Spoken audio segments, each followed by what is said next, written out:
Og jeg har det på sådan, hvis vi skal diskutere, så må vi diskutere på lige vilkår, så skal de snakke, og så lytter jeg, og så skal jeg snakke, så skal de lytte. Dialogen havde lidt svære vilkår, da små grupper af stærkt troende muslimer torsdag forsøgte at få andre muslimer til at lade være med at stemme. Prøv lige at høre, du skal ikke snakke højt til mig, ikke?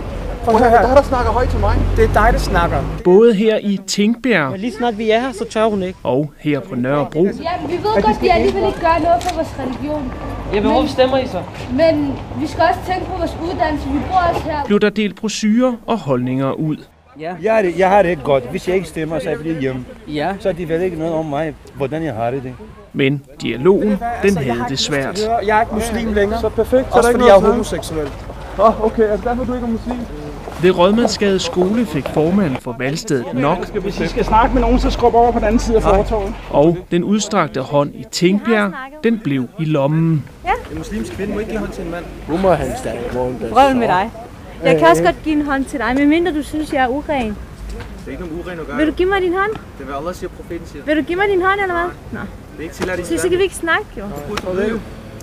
Og det paradoksale ved den her gruppe er, som jeg synes er lidt hyklerisk, for at sige det som det er. Jeg synes, de er dobbeltmoralske og hyklere. De benytter sig af demokratiets spilleregler, men begrænser det for andre. Det giver ikke mening. Som en politiker, så skal hun jo være åbensindet, åbne arme, og så komme og debattere med os, hvis hun mener, hun har ret, og vi har forkert.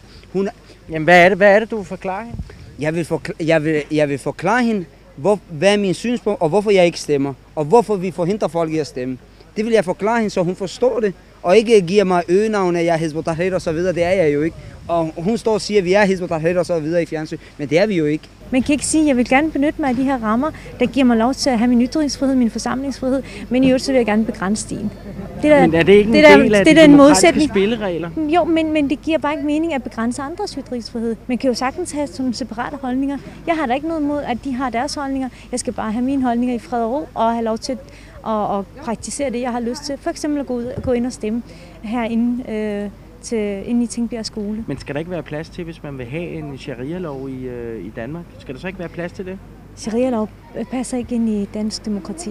Ikke sådan, som de vil i hvert fald have den. Vi har et retssamfund, der er nogle bestemte regler og rammer, og dem skal alle borgerne forholde sig til.